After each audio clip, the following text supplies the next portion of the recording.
అడవిలో దారి తప్పిపోయాడు ఒక రాజు. అడవిలో దారి తప్పిపోయాడు, పోయాడు పోయాడు పోయాడు పోయాడు పోయాడు నట్టన్నడి అడవికి పోయాడు.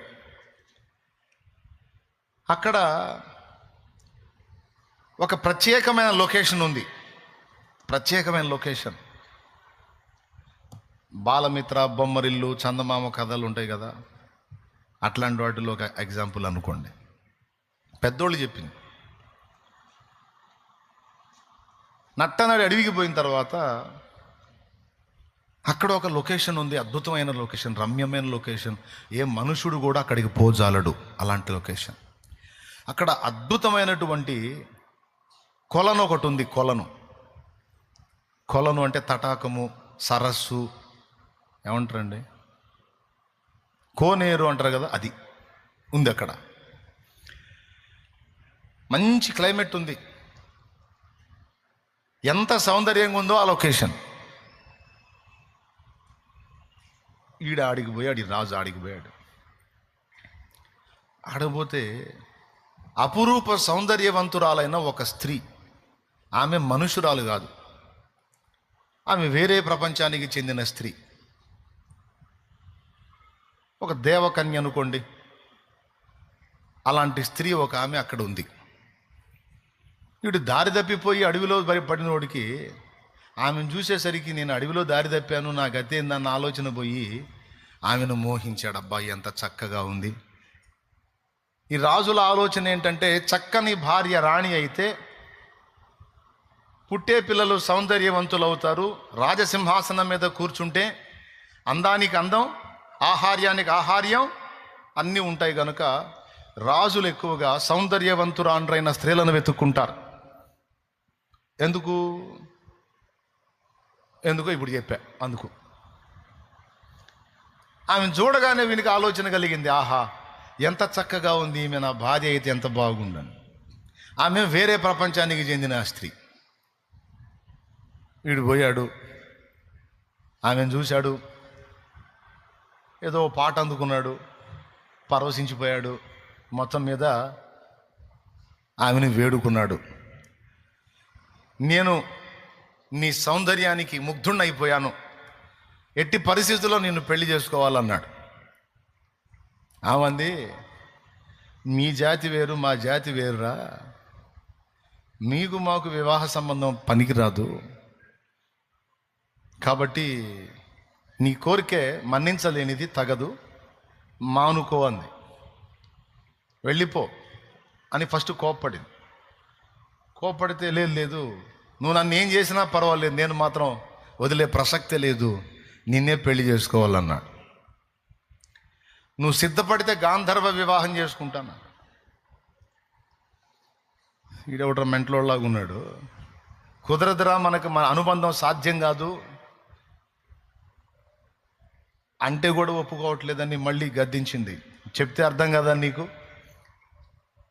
ఈ ప్రపంచం వేరు, మా ప్రపంచం వేరు, మనకి సాంగత్యం కుదరదని చెప్పి ఎంత నచ్చ చెప్పినా వీడు వినడే. చివరికి ఆమె కోప్పడితే కూడా, నువ్వు చంపితే నన్ను ఇక్కడే చంపి పడేసిపో, పెళ్ళన్నా చేసుకో, లేదా నన్ను చంపనన్నా చంపేసి, ఇంత సౌందర్యవంతురాలని చేసుకోకపోతే నా బతుకు అర్థమే లేదని వాడికి మామూలుగా చెప్పట్లా. సరే ఇక ఆమె చేసేది లేకో నిర్ణయానికి వచ్చింది. నిజంగా చచ్చేటట్టున్నాడు వీడు అని ఒక మాట చెప్పింది. సరే నువ్వు ఆశించినట్టే నేను పెళ్లి చేసుకుంటా. పెళ్లి చేసుకున్న తర్వాత వినండి, నేను ఏం చేసినా ఎందుకు చేశావు అని నువ్వు అడగకూడదు. ఎందుకు చేశావు నువ్వు అడిగావు అనుకో, అడిగిన మరుక్షణమే నేను వెళ్ళిపోతా. ఇది నీకు ఇష్టమైతే చేసుకుంటాను. నేనేం చేసినా సరే ఎందుకు చేశావు అని అడగకూడదు నువ్వు. సరే నువ్వేమన్నా చేసుకో, నా ప్రాణమైనా తీసుకో, నన్ను మాత్రం పెళ్లి చేసుకో. సరే అప్పుడప్పుడే గాంధర్వ వివాహం అయిపోయింది. వాడు ఉంగరం తీసి ఆమెకు పెట్టేశాడు, పెళ్ళి అయిపోయింది. గాంధర్వ వివాహం అంటే జస్ట్ రింగులో మార్పిడి చేసుకున్నాడు. ఆమె దారి చూపించింది, రాజ్యానికి వెళ్ళారు. మహారాణి గారిని తీసుకొస్తున్నాడు రాజుగారు. దారి తప్పిపోయాడు, ఏమైపోయాడు అనుకున్నాం, మహారాణి కోసం పోయాడు. ఆహా, ఈ భూలోకంలో లేదు ఇంత సౌందర్యవంతురాలైనటువంటి స్త్రీ అని అందరూ ముగ్ధులైపోయి చాలా సంతోషపడ్డారు. ఇక రాజు కూడా చాలా ఆనందపడ్డాడు. భార్యను చూసుకొని ఇంటికి తీసుకెళ్ళాడు. ఇంటికాడ ఆల్రెడీ ఇంకొక రాణి ఉంటుంది కదా అని అడగొద్దు, ఇట్లాంటి డౌట్లు వస్తాయి మీకు. అప్పటి కాలంలో రాజులకు ఒకరికంటే ఎక్కువ మంది భార్యలు ఉన్నారు కాబట్టి చెత్త డౌట్లు ఏం పెట్టుకోవాకండి, పాయింట్ మీద ఉండండి. సరే, ఏమని తీసుకెళ్ళాడు. సంతోషంగా జీవితం మొదలుపెట్టారు. కొంతకాలానికి ఆమె గర్భవతి ఒక బిడ్డను కంది. దాసీలు వచ్చి చెప్పారు, మహారాజా మహారాజా మీకు పండంటి మగబిడ్డ పుట్టాడు అనగానే మెడలో హారం తీసి వాళ్ళకి ఇచ్చేసాడు, పండి పండగ చేసుకోండి అని.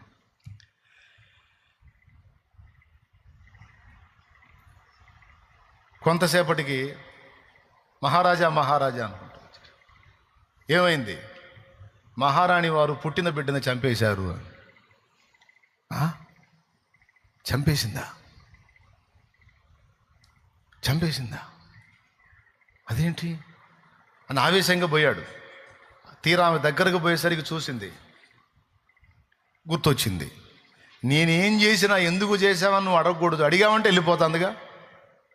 వీడికేమో ఇంకా వ్యామోహం తీరలా ఆమె మీద. సరే, చేసేది లేక సరే చంపితే చంపిందిలే, ఏం పర్వాలేదని వదిలేశాడు. దాని గురించి ఏం మాట్లాడలా, అయిపోయింది. మళ్ళా కొద్ది రోజుల తర్వాత మళ్ళా గర్భవతి మళ్ళీ ఒక బిడ్డను కంది. ఆ బిడ్డను తీసుకెళ్ళి నదిలో పడేసి వచ్చింది. ఎందుకు ఇట్లా చేస్తున్నావు అని అడిగితే జంపు కాబట్టి మళ్ళీ చంపుకున్నాడు. ఇద్దరు అని డౌట్ వచ్చే మెంటల్ దానిలాగా ఉంది, కన్నబిడ్డలను చంపుకుంటుంది పిచ్చిది అని బాధపడ్డాడు. సరేలే, ఏమన్నా కానీ ఆ పుట్టే పిల్లలు కాదు, నాకు ఆమె కావాలని ఆమె మీద వ్యామోహం చావల. సరే, ఓ రోజు పొరుగు రాజ్యపు రాజు చచ్చిపోయాడు. చచ్చిపోతే మరి చుట్టుపక్కల ఉన్న రాజ్యాలకు చెందిన రాజులు వెళ్తారు కదా, ఈయన కూడా వెళ్ళాడు. ఈమెను తీసుకొని వెళ్ళాడు. అక్కడ రాజు శవం ఉంది. రాజు శవం మీద రాణి పడి ఏడుస్తుంది. అయ్యో మహారాజా, నన్ను అన్యాయం చేసి వెళ్ళిపోయారా, అదే ఇదా అని ఘోరాతి ఘోరంగా ఏడుస్తుంది. అందరూ కూడా మౌనం అయిపోయారు. అందరూ కూడా ఆ ఏడుపులో ఏకీభవించి వాళ్ళు కూడా కంటతడి పెట్టుకుంటున్నారు. మహారాణి ఆ దుఃఖం, ఆ ఆక్రోశాన్ని చూసి, ఆవేదనను చూసి అందరి హృదయాలు కూడా ద్రవించినాయి. అంత నిశ్శబ్ద వాతావరణం, ఒక రాణి మూలుగులు ఏడుపులే వినపడుతున్నాయి. అలాంటి నిశ్శబ్ద వాతావరణంలో ఆ ఏడుపు సమయంలో నవ్వింది, పెద్దగా నవ్వింది. అందరూ బిత్తరపోయి చూశారు. శవం మీద పడి రాణి ఏడుస్తుంది, అందరూ ఏడుస్తున్నారు, పౌరులందరూ. ఈ మనిషి ఎవర్రా ఇంత వికారంగా నవ్వింది, ఇంత పెద్దగా? అసలు ఎట్లుంటుంది చూడండి మీరు. అంత దుఃఖభరితమైన వాతావరణంలో పగలబడి నవ్వితే ఎట్లుంటుంది? అందరూ తెల్లబోయి చూశారు. రాజుకు సిగ్గుపోయింది. చూశాడు ఆమెకి వెళ్ళి, నీకేం పిచ్చి పట్టిందా, ఎందుకు అలా నవ్వావు అన్నాడా? వెళ్ళిపోయింది. 2 అడుగులు వేసాడు, గుర్తొచ్చింది. ఏందిరా ఇది, నిజంగా మంచిదా పిచ్చిదా? పిచ్చిదానిలాగే ఉంది మొత్తానికి అనుకుని అడుగుదామని పోయి కూడా ఎందుకులేనో ఆగాడు. సరే, ఈ రాజుని హత్య చేసిన వాడిని ఉరి తీస్తున్నారు ఇంకో చోట. ఆడిగిపోయారు హంతకుడిని చూడటానికి, ఎవడు ఈ రాజును చంపిందని. వాడిని ఉరి తీస్తుంటే అందరూ వీడికి ఇంతే జరగాలి, ఈ దుర్మార్గుడికి ఇంతే జరగాలి, అందరూ కేకలేస్తుంటే అందరూ సంతోషంగా నవ్వుతా వాడిని అట్లా చంపాలి ఇట్లా చంపాలి అంటుంటే ఈమె పెద్దగా బోర్ని ఏడ్చింది. ఏడవాల్సిన దగ్గరేమో, నవ్వాల్సిన దగ్గరేమో ఏడ్చింది. రాజుకు డౌట్ వచ్చింది, పిచ్చిది, ఇదంతా రివర్స్, ఇక్కడ ఉంటే నా గాలి పోయిద్ది, ఎందుకు వచ్చిన గొడవ అని. సరే మనం ఇంకెళ్ళిపోదాం, చూసాం పలకరించి అయిపోయింది, ఇంక పదాం పదా అని తీసుకొని బయలుదేరాడు. ఎందుకు ఇలా చేసామని అడిగితే మళ్ళీ పోయి దేవుని భయం. వానికేమో వ్యామోహం తీరలా. తర్వాత కొంతకాలానికి మళ్ళా గర్భవతి బిడ్డను కానీ ఆ బిడ్డను తీసుకొని బయటకు వచ్చింది. ఆ బిడ్డను తీసుకొని బయటకు వచ్చేసరికి వీడికి అర్థమైపోయింది వీడిని కూడా చంపడానికి తీసుకెళ్తుందని. అర్థమైపోయి ఆగు అన్నాడు. చూసింది. నువ్వేం చేయడానికి తీసుకొచ్చావో నాకు అర్థమైంది. నువ్వు పోయినా నాకు ఇబ్బంది లేదు.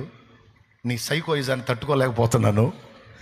నువ్వు ఎంత అందంగా ఉన్నావో అంత వికారమైన వ్యక్తిత్వం కూడా కలిగి ఉన్నావు నువ్వు. మరి నా వల్ల కావట్లేదు, పోతే పోయావు. ఆ బిడ్డను ఏం చేయొద్దు అన్నాడు. ఎందుకు ఇలా చేస్తున్నావు అని అడిగాడు. అప్పుడు ఆమె చెప్పింది, నేను చేసేదాన్ని ఎందుకు అని ఆక్షేపిస్తే మరుక్షణం నేను వెళ్ళిపోతానని ముందే నీ దగ్గర మాట తీసుకున్నా. గుర్తుందా? గుర్తుంది. పోతే పోయావులే, పో, వాడిని నాకు ఇచ్చిపో అన్నాడు. అప్పుడు ఆమె అంది, నవ్వి, రైట్, ఇచ్చిన మాట మీద కట్టుబడ్డావు, నిజంగానే వెళ్తున్నా. నేను ముందే చెప్పా, మీకు మాకు సాంగత్యం కుదరదు. ఈ ప్రపంచం వేరు, మా ప్రపంచం వేరు, మా అనుభవాలు వేరు, మీ అనుభవాలు వేరు, మీకు మాకు సెట్ అవ్వదు అని చెప్పినా నువ్వు వినకుండా చేసుకున్నావు. పాపం బాధలు పడ్డావు. అయిపోయింది. ఎందుకు అని ప్రశ్నించావు కనుక వెళ్ళిపోతున్నావు. ఎటుగుడి పోతున్నావు కదా, అసలు నువ్వు ఇలా ఎందుకు ప్రవర్తించావు, 2 ముక్కలు చెప్పిపో అన్నాడు. అప్పుడు ఆమె చెప్పింది, నీవు నన్ను వివాహం చేసుకొని భార్యగా స్వీకరించావు. మీకు మాకున్న తేడా ఏమిటంటే మాకు భవిష్యత్తు తెలుస్తుంది, మీకు రేపేందో ఇంకా గంట తర్వాత ఏందో తెలియదు. మీకు మాకున్న పవర్ ఏంటంటే మాకు ఫ్యూచర్ తెలుస్తుంది. నువ్వు నన్ను పెళ్లి చేసుకున్నావు, నేను నీ భార్యను. మనం కన్న సంతానము వాడు బ్రతికి ఉంటే వాడు పెరిగి పెద్దవాడై నీ తలను ఛేదిస్తాడు, నీ తలను ఛేదిస్తాడు. అందుకే పురుటి కందుగా ఉన్నప్పుడే వాడిని హతం చేశాను. ఎందుకంటే నీకు శత్రువుని కన్నాను నేను. వాడు ఉంటే నీకే కాదు రాజ్యానికి కూడా నష్టం. ఇంతమందిని నష్టపుచ్చటం నాకు ఇష్టం లేదు. అందుకే నేను వాడిని హతం చేశాను. వాడి ఫ్యూచర్ ఏంటో నీకు తెలియదు, నాకు తెలుసు, అందుకని చేశాను. మరి రెండో వాడిని ఎందుకు అట్లా చేశావంటే, రెండో వాడిని ఏం చేశాను, నీళ్లలో పడేసి వచ్చావు కదా. వాడి ద్వారా కూడా కీడుంది,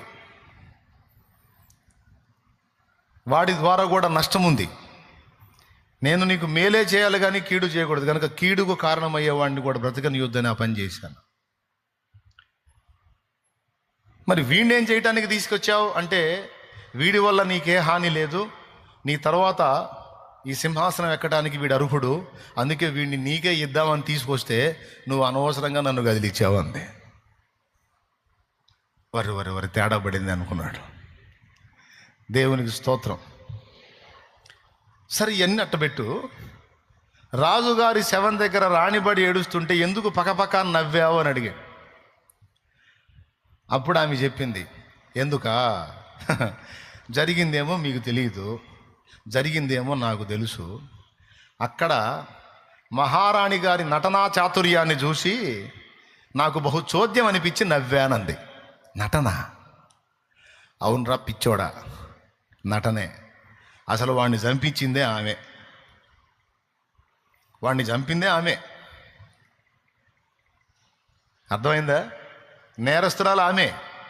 కానీ ఏమీ ఎరగనట్టు శవం మీద పడి అద్భుతంగా నటిస్తుంటే, ఆ నటన దెబ్బకి అందరూ బుక్కయి అందరూ ఏడుస్తుంటే, ఇంతమందిని బకరాలం చేసిన నటన, అబ్బా ఎంత ఆశ్చర్యమని నవ్వు ఆగలా నాకు, అందుకని నవ్వాను. అవునా? అవును. మరి హంతకుడిని ఉరితీస్తుంటే ఎందుకు ఏడ్చావంటే, వాడు నిరపరాధి, వాడు నేరస్తుడు కాదు, వాడికి ఏం తెలియదు, వాడు బీదవాడు, పిల్లలు గలవాడు, వాడే ఆ కుటుంబానికి దిక్కు. వాడిని ఆంతున అన్యాయంగా నేరం మోపి ఉరిదీస్తే బాధగాకేమొచ్చింది?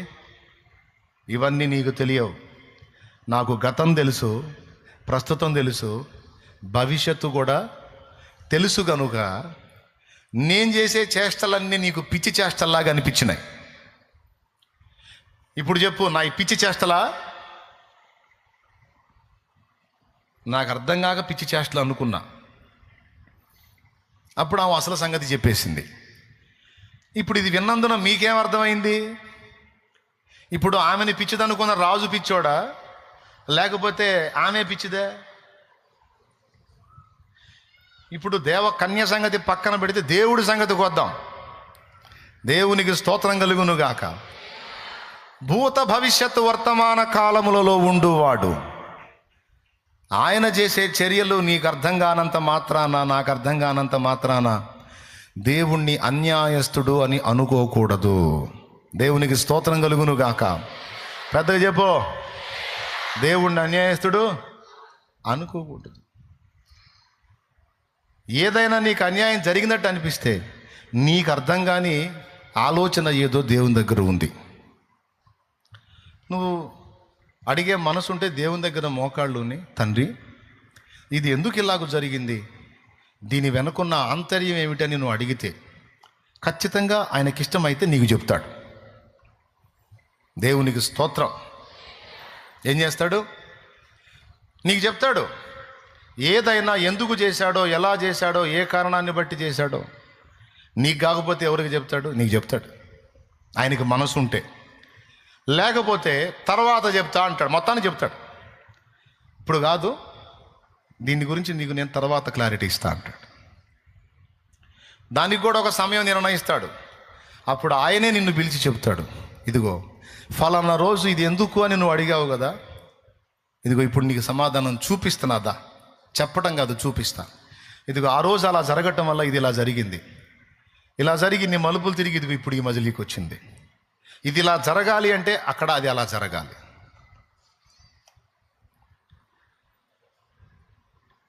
ఎందుకయ్యా నా తోడబుట్టిన దాని ప్రాణం తీశావు అని ఏడ్చా. దేవుడా, ఎందుకు నా తోడబుట్టిన దాని ప్రాణం తీశావు? ముక్కు పచ్చలారని పసిబిడ్డలు 3 పిల్లల తల్లిని ఎందుకు తీసుకున్నావు? ఇప్పుడు ఆ పిల్లల్ని అనాథలుగా ఎందుకు చేశావు? వాళ్ళ గతి ఏమిటి అని ఏడ్చా. తోడబుట్టిన దాని మీద మమకారం, ఆమె పిల్లల్ని చూసి వేదన. అప్పుడు అనిపించి గుండెలు బాదుకొని ఏడ్చాం. దేవుడు అన్యాయం చేశాడు. ముసలితనంలో తీసుకుంటే అది వేరే సంగతి. 27, 28 సంవత్సరాలు నిండా 30 ఏళ్ళు కూడా రాలేదు ఆమెకి. చిరుప్రాయం. ఎందుకయ్యా ఇలా చేశావు, ఎందుకు ఇలా చేసావు? ఏడుపు ఏడుపు ఏడుపు ఏడుపు. కరెక్ట్గా 3 నెలల్లో కథ మలుపు తిరిగింది. ఆమె కన్ను మూసింది. నాలో దైవాన్వేషణ ప్రారంభమైంది. అప్పటిదాకా మా ఫ్యామిలీలో డెత్ అనేది లేదు. మా అమ్మ, మా నాన్న, 4 ఆడపిల్లలు, 2 మగపిల్లలు, 6 పిల్లలు, తల్లిదండ్రి, 8 మంది క్షేమంగా ఉన్నాం. మరణం అనేది జరగల. అందరం ఒక్కటే ప్రాణం అన్నట్టున్నాం. ఇది జరిగినప్పుడు వేదన కలిగింది, ప్రశ్న పుట్టింది. ఆహా, చావుందా? చావు నిజమే కదా. ఈరోజు అమ్మాయికి వచ్చింది, రేపు ఇంకెవరికి వచ్చిద్దో, ఆ తర్వాత ఎవరికి వచ్చిద్దో, తర్వాత నాకు వచ్చిద్దిగా. ఇప్పుడు ఆ అమ్మాయి శరీరాన్ని తీసుకెళ్ళి మట్టిలో పెట్టేశాం. ఆ ఆత్మ ఎక్కడికి వెళ్ళింది? ఆ అమ్మాయి ఉంటుందా? ఉందా లేదా? ఆత్మ అనేది ఉందా? ఉంటే ఎక్కడికి వెళ్ళింది? ఇప్పుడు ఆ ఆత్మని నేను కలుసుకునే ఛాన్స్ ఉందా? ఓ ఎన్ని ప్రశ్నలో. మాంత్రిక పుస్తకాలు చదివా, మాంత్రిక పుస్తకాలు తిరిగేశా. తాంత్రిక విద్య ద్వారా ఆ ఆత్మను సంధించే ఛాన్స్ ఏమని ఉంటుందేమో అని అన్వేషించా. ఎవ్వరూ లేని నిర్మానుష్య ప్రదేశాల్లోకి వెళ్ళి ఆమెను పిలిచా. నువ్వు ఒకవేళ ఆత్మగా ఉంటే నా ముందు ప్రత్యక్షం కాగలవా, నాకు కనబడగలవా అని ఎవ్వరూ లేని నిర్మానుష్య ప్రదేశంలోకి వెళ్ళి ఆమెను పిలిచా. ఏడుస్తా, నా కన్నీళ్లు చూసైనా మా అక్క ఆత్మగా వచ్చి నా ముందు నిలబడిద్దేమో అని. ఇట్లా నేను చేశానని నా ఫ్యామిలీకి కూడా తెలియదు. ఈరోజు చెప్తున్నాను నేను. అంటే ఆమె మీద ఉన్న మమత. కానీ అన్యాయం జరిగింది, ఎన్ని తిప్పలు పడిందో ఆమె కనబడలేదు. చివరికి ఒక 3 నెలల కాలం గడిచింది. జనవరి 14, 2002లో ఆమె చనిపోయింది. జనవరి, ఫిబ్రవరి, మార్చ్ ఈ 3 నెలల్లో ఇక వెతికి వెతికి వెతికి వెతికి దుఃఖపడి విసిగి వేసారి చివరికి ఒక రాత్రి నేను కూడా సద్దాం అనే విరక్తిలో మరణాపేక్ష కలిగి ఆలోచన చేస్తున్నప్పుడు జీవం గల దేవుడు నన్ను దర్శించాడని మీకు చెప్పా.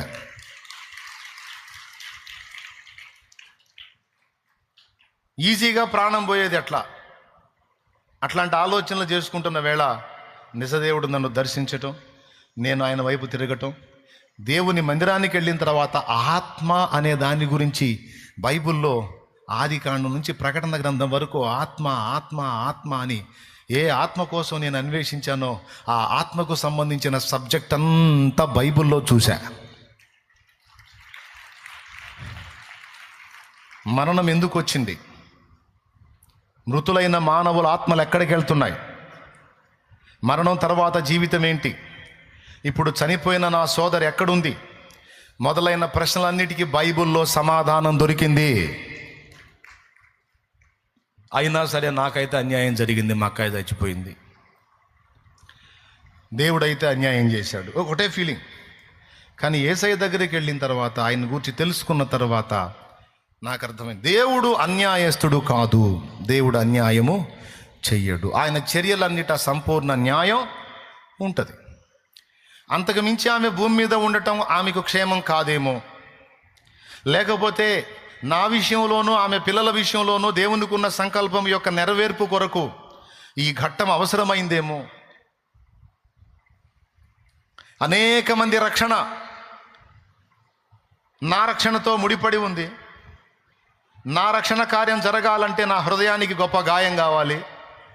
ఆ గొప్ప గాయం అయితే నేను తిరిగితే అనేక మంది తిరిగే అవకాశం ఉంది. ఇదంతా భవిష్యత్ తిరిగిన దేవుడు ముందే చూశాడు.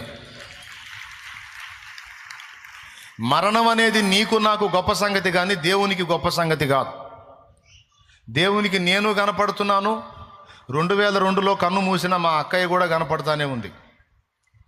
కాకపోతే ఒక ఊరిలో నేను ఉన్నాను, ఇంకొక ఊరిలో ఆ అమ్మాయి ఉంది, ఇద్దరం ఉన్నాం.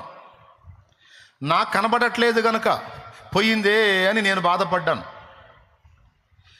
నీరు కోల్పోయిన మీ వారు మీకు కనబడట్లేదు కనుక పోయారే అని మీరు బాధపడుతున్నారు. కానీ దేవుడికి ఆ చింత లేదు. ఎందుకంటే మనం పోగొట్టుకున్న వాళ్ళు ఆయనకు కనపడుతున్నారు, మనం కనపడుతున్నాం. కాకపోతే భూగోళం అనే ఊర్లో మనం ఉన్నాం, పరదైస్ అనే ఊర్లో వాళ్ళు ఉన్నారు. అది తేడా.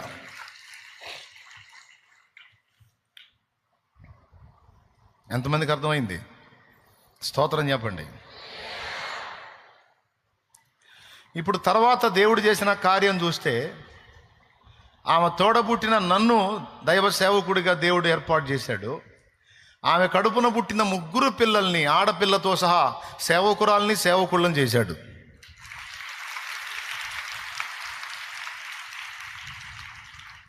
ఆ 3 పిల్లల మీద దేవుని ప్రణాళిక ఉంది. వాళ్ళలో ఒకడు అశోక్ ఉన్నాడా? అశోక్ వెళ్ళాడు. అశోక్ అజయ్ కొండవీడులో పరిచర్య చేస్తున్నాడు. అశోక్ ఇందాక ఆన్లైన్లో ఉండి దాకా ఉండి వెళ్ళాడు. చీరాల్లో చేస్తున్నాడు అజయ్, కీబోర్డ్ కొడతాడు కదా వాడు. అద్దంకిలో పరిచర్య చేస్తున్న పాస్టర్ రవి భార్య, కూతురు, 3 సేవకులు. దేవుడు అడుగుతున్నాడు, ఏం అన్యాయం చేశారా? కాకపోతే కొద్ది రోజులు ఆ అమ్మాయికి భూమి మీద లైఫ్ తీసేశా. అది కూడా ఎందుకు తీశాను? నువ్వు ఉంటాం ఆమెకి క్షేమం కాదు. నాకుండే ఆలోచనలు ఏవో నాకున్నాయి. ఇప్పుడు ఆమెను తీసుకోవటం వల్ల బోల్డ్ అంత ప్రణాళిక నెరవేరింది. ఇంత సబ్జెక్టు నీకు తెలుసా? ఇంత మ్యాటర్ నీకు తెలుసా? ఇప్పటికి ఇన్ని ఆత్మల రక్షణ, ఇక ఫ్యూచర్లో ఇంకెన్నో ఆత్మల రక్షణ, ఎన్నో సంఘాల స్థాపన, ఎంతో పరిచర్య. అంత్యకాలపు సంఘములో ఒక అద్భుతమైన పరిచర్య. ఒకదానికోటి ఎన్ని లింకులు ఉన్నాయో చూడండి. సో ఒక సంఘటన జరిగినప్పుడు, ఒక కార్యం జరిగినప్పుడు సహజంగానే మనం అనుకునేది ఏంటంటే నష్టం కలిగినప్పుడు, కష్టం కలిగినప్పుడు, మరణం కలిగినప్పుడు, శ్రమ కలిగినప్పుడు, వ్యాధి కలిగినప్పుడు, బాధ కలిగినప్పుడు మనం అనుకునేది ఒకటి, ఎందుకు దేవుడు ఇలా చేశాడు, ఎందుకు ఇలా చేశాడు, ఎందుకు ఇలా చేశాడు, ఎందుకు ఇలా చేశాడు. దేవుడు అంటాడు న్యాయమైన కారణం ఉంది, నోరుమూయి అంటాడు. ఏది చేసినా అందులో న్యాయం ఉందని నువ్వు నమ్మితే ప్రశాంతంగా ఉండు. అందులో న్యాయం ఏంటో తర్వాత నీకే అర్థమైంది. ఈరోజు నాకు అర్థమైంది. ఒకవేళ అది జరగకపోతే ఈ మలుపు నా కథ తిరగదు, ఈ మలుపు తిరగకపోతే అమ్మో ఇంత గొప్ప ధన్యత దక్కదు. ఇదంతా ఒకదానికొకటి అనుసంధానమై ఉంది. తర్వాత ఆమె భర్తను కూడా తీసుకున్నాడు దేవుడు. మళ్ళా అన్యాయం చేశాడు అనిపించింది. పిల్లలకి తల్లిని లేకుండా చేశాడు, తండ్రిని కూడా లేకుండా చేశాడని బాధపడ్డా. తర్వాత అది కూడా అర్థమైంది. తండ్రి ఉన్నట్లయితే పిల్లలు సేవకులు అయ్యేవాళ్ళు కాదు, డౌటే లేదు. నంబర్ 1 జులాయిలు అయ్యేవాళ్ళు. ఏమండి, ఏప్రిల్, మే, జూన్, జులై నెంబర్ 1 జులాయిలు అయిపోయేవాళ్ళు పిల్లలు. ఎందుకంటే అతడు లోకానుసారి, దేవుని యందు విశ్వాసం ఉంచలేదు, మారు మనసు లేనోడు, పిల్లల ఎడల సరైన బాధ్యత నెరవేర్చేవాడు కాదు, ఖచ్చితంగా చెడిపోయేవాడు. ఎందుకు ఆ పిల్లల్ని అలా చేస్తున్నావు అని మేము అన్నాం అనుకో, ఏయ్ నా పిల్లలు అంటాడు. అర్థమైందా? తల్లి తర్వాత తండ్రికి హక్కు. ఏ ఊరైనా తిప్పొచ్చు, ఏ వాడైనా తిప్పొచ్చు, ఎక్కడ ఏ విధంగానైనా తయారు చేయొచ్చు, మేము అంటానికి లేదు. అందుకే దేవుడు ఆయన్ని కూడా తీసుకున్నాడు. పిల్లల్ని నా చేతికి అప్పగించి నా చేతుల్లో వాళ్ళు పెరిగేటట్టు చేసి దైవజనుడి కింద ఎదిగిన పిల్లల్ని దైవజనులుగా, జనురాండ్రుగా తీర్చిదిద్దాడు.